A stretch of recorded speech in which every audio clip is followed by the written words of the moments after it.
I said on Twitter last night, I'll say it this morning, there were a lot of things going on at the Garden last night.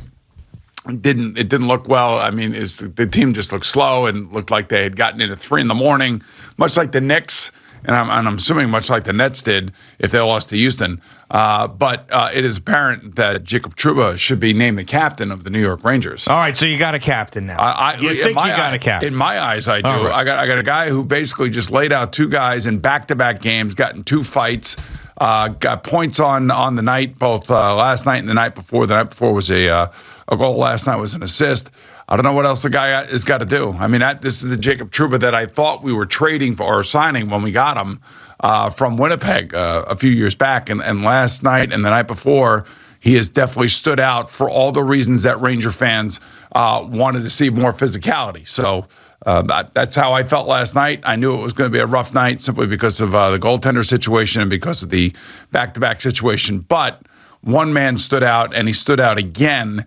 And he's been playing really, really well. He doesn't say much, which means, that to me kind of epitomizes, who a captain should be. So, but that's my perspective. That's my belief. And hopefully that will be the case. All right, you ready for these 2 reports? Reports about what now? Well, I got 1 baseball report. That's a report, okay. And I got 1 football report. Okay, let's hear the baseball report. Right, who's it from? The baseball report is from a person with knowledge of Buck Showalter's interview.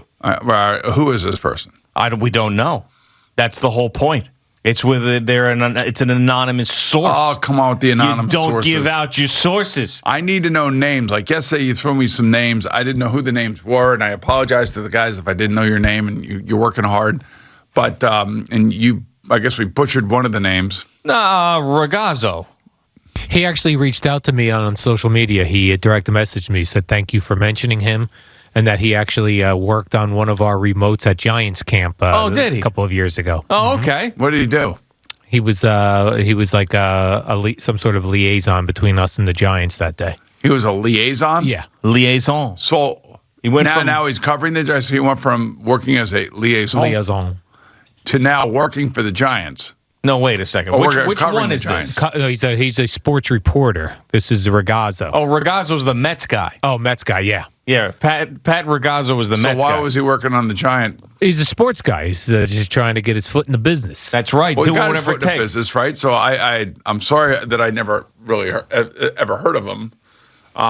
He seemed legitimate. Got a blue check, right? You got a blue check, damn right. Doesn't mean having a blue check means you're right. Yeah, but he put it out there. At least your name's attached to it. Put your name on it. That's right. Put his neck on the line, the Pat Ragazzo. And I like it. So, all right. So good for Pat Ragazzo. Good for Pat Ragazzo. So his report was that Max Scherzer wants Buck Showalter as the manager. See, I like that report. Yeah.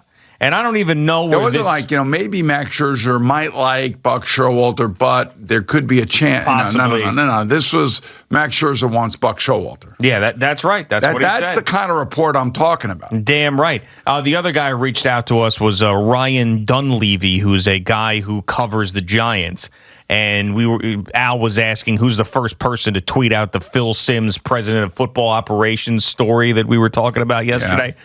And I said Art Stapleton, and then I said maybe Ryan Dunleavy, and you said who is that? And I said he's another guy. And now in his profile he says WFAN Mornings called me another guy. So he now took that and ran with it. He's very proud of the fact that we referred to him as another guy. Well, there are a lot of guys running around here making reports. Let's be honest. He's another guy. And by the way, I guess I saw where Sal must have had Pat Leonard on. Who's another guy that covers the Giants? He's another guy, yes. And they were talking about Phil Simms as a GM. No, right? Is that right? Well, hold on. All right. Because I never said that. Wait. Let me clarify this before you get all riled. I can tell you're revving. You're going to. You're revving. Riled up. I'm not revved up. I'm not riled up. You're starting to rev. These snapperheads throwing crap out there that I didn't say. Hold on. All right. So what happened was we were talking about Phil Simms running the front office, being the president of football operations for the Giants yesterday. Sal was on at 10 o'clock. We went out there and said, all right, Sal, you got something there. If you want to talk about it. We were having a little fun with this. He puts on Pat Leonard, who covers the Giants from the New York Daily News. He said, Do you think that there is any chance that Phil Simms would be in a front office role for the Giants. And he said, I haven't heard that, but the Giants would be very wise to get Phil Simms' opinion on anything, even if it was in a consultant role.